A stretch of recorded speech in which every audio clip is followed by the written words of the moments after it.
In Edo, there was a house where a servant girl counted 10 plates every evening.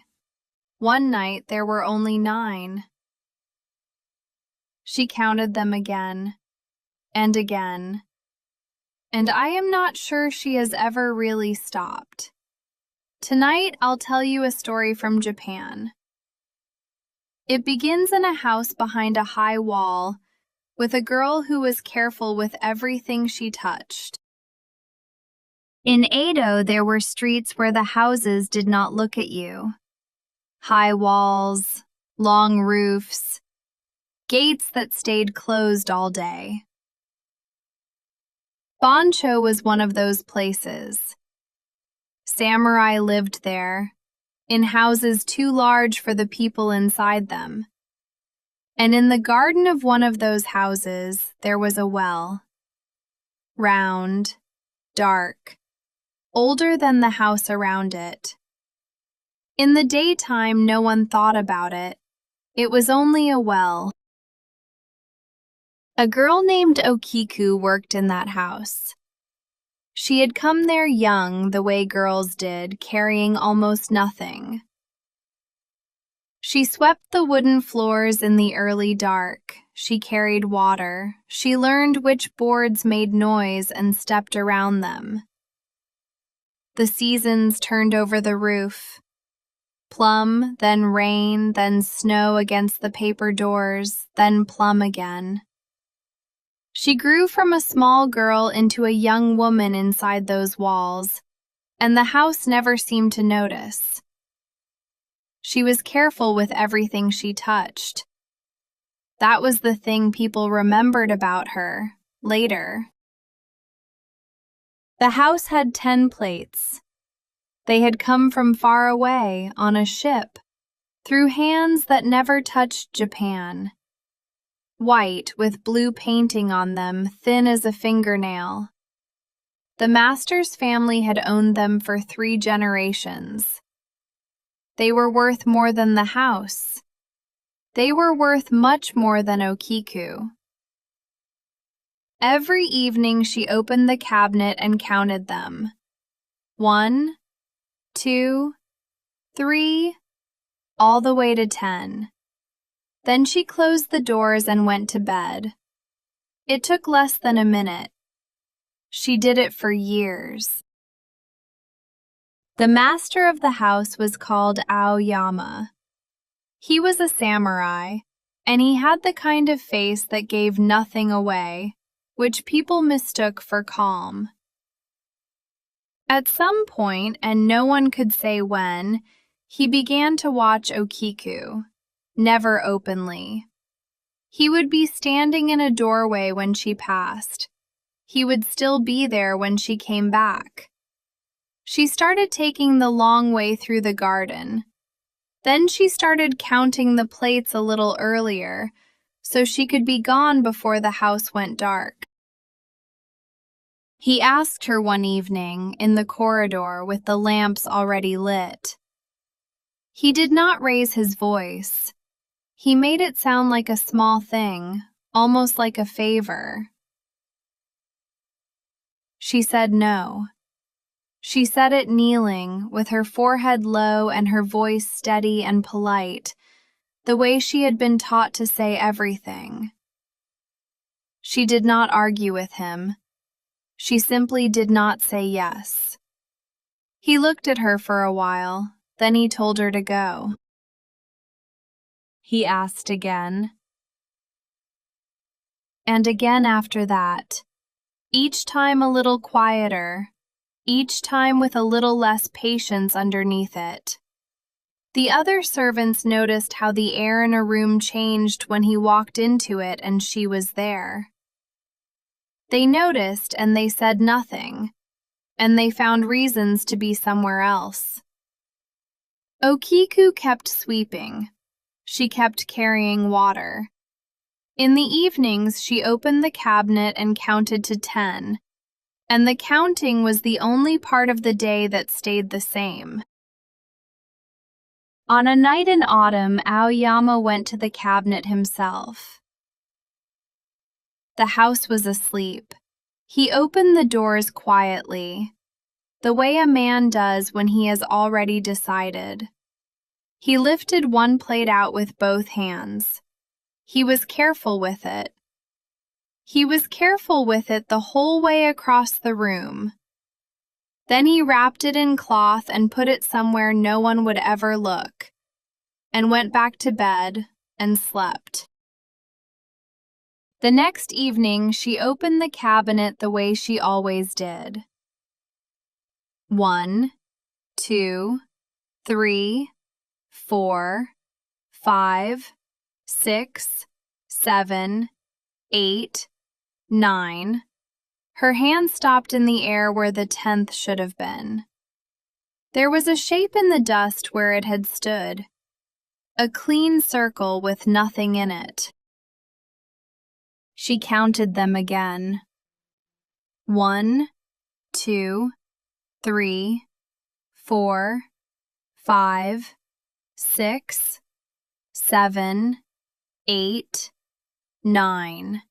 She took them all out and set them on the floor and counted them there in the lamplight, with her hands shaking now. 9. She counted a 4th time. She already knew. She counted anyway.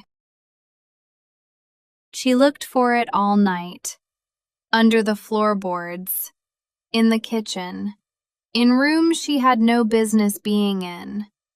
When the sky began to go gray, she stopped looking and washed her face and went to find him. She knelt in front of him and told him that one of the plates was gone, and that it was her fault, and that she did not know how. She kept her head down the whole time she was speaking. He let the silence sit there for a long moment. Then he said that a servant who lost a thing like that would be put to death, and that everyone in the house knew it, and that no one would call it unfair. He said all of this gently. Then he said there was another way. He said it could simply never have happened. He said the plate could come back tonight and no one would ever ask about it again. Then he told her what she would have to say yes to. She was kneeling on the floor in front of a man who could have her killed before noon, and she knew it. She said no, quietly, the same way she had said it in the corridor. She did not explain herself. She did not ask him for anything. She just would not say the other word. Something moved behind his face, and then it was gone, and he was calm again. That was the part the other servants talked about afterwards. Not the shouting. There was no shouting. He stood up and called for 2 men and gave them an instruction in an ordinary voice, the way he might have asked for tea. Then he walked out into the garden to wait for them to bring her. It was cold in the garden. The stones were wet.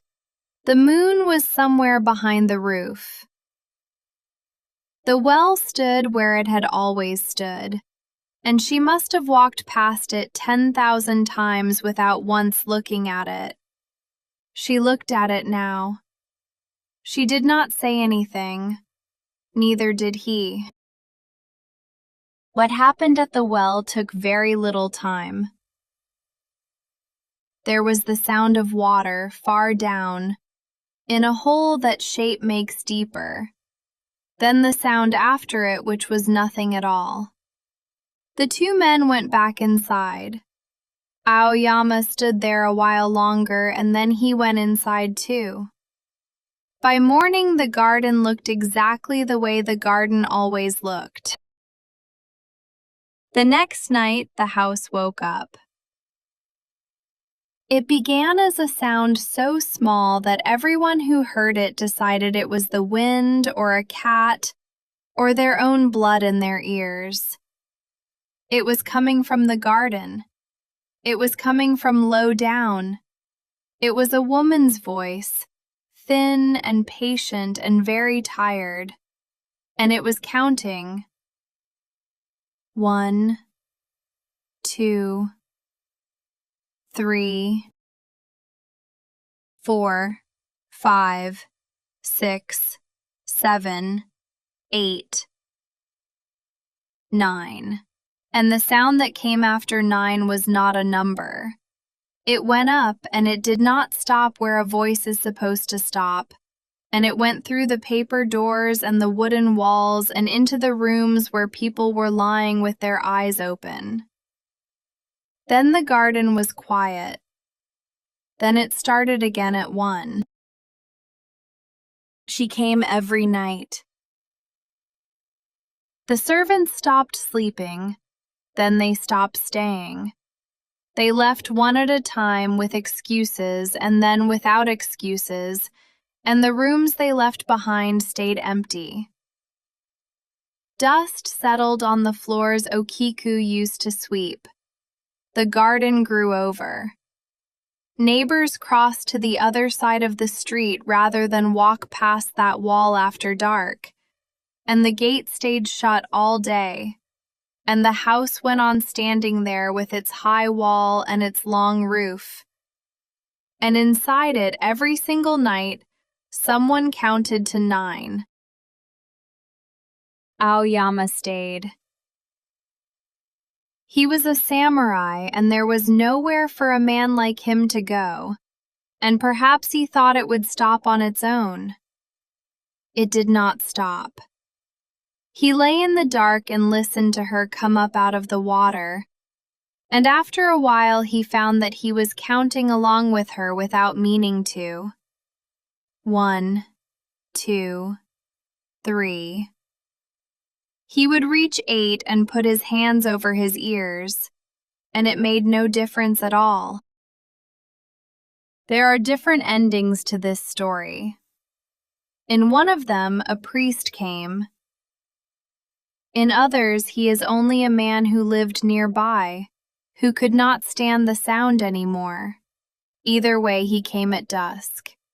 He sat down on the cold stones beside the well with his hands folded into his sleeves, and he waited there, the way you wait for a friend who is always late. The house was dark behind him. Nobody watched from the windows. There was nobody left to watch. She came at the usual hour. He heard her begin, small and patient, down in the water. 1, 2, 3. He did not move. 4, 5, 6, 7, 8. He sat through all of it, all the way to the end. 9, and into the silence where the terrible sound always came, the man beside the well said quietly, 10. Then he sat very still. The water did not answer him. The garden stayed quiet. She did not come back the next night or any night after that. There is a small insect in Japan that people used to call the Okiku bug. Its body is wrapped in fine pale threads, like a woman bound at the wrists, and when they found them near old wells, they said she was still down there, coming up in a different shape. Stories like this one were told in summer, on purpose. People gathered on hot nights and frightened each other, because being frightened made them feel cold. They are still told in summer now, and most of them are like this one. The ghost arrives at the end. Everything that mattered happened before that. I keep thinking about the man who sat down beside that well and said the last number for her. I don't know if that was kindness. It might have been the only way anyone could think of to make the house quiet again. I have never quite decided. I wonder what you think.